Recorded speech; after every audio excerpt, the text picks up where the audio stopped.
Hello guys, कैसे उम्मीद करते हैं कि आप लोग अच्छे होइएगा। जी हाँ दोस्तों, बता दें कि रतन दीवाना शिवानी तिवारी की गाना आता है जिस गाना के नाम है भातार मारे लंगटे।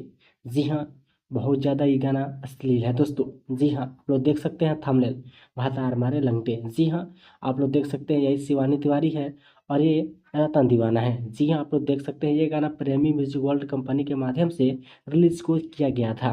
जी हाँ, आप लोग देख सकते हैं कंपनी के नाम भी है प्रेमी म्यूजिक वर्ल्ड। जी हाँ, रतन दीवाना और शिवानी तिवारी बहुत सारे गंदे गाना हमेशा गाते रहते हैं। देखे तो सोचे हमारे ऑडियंस को एक न्यूज बना कर दे, ये गाना जाकर सुने और मज़े ले और कमेंट करें। जी हाँ, भातार मारे लंगटे बहुत ज़्यादा अश्लील गाना है दोस्तों। जी हाँ, अगर आप लोग केपी न्यूज़ भोजपुरी पर पहले बार तो केपी न्यूज़ भोजपुरी के सब्सक्राइब कर लीजिएगा कि आने वाले खबरें आप तक पहुँच सके।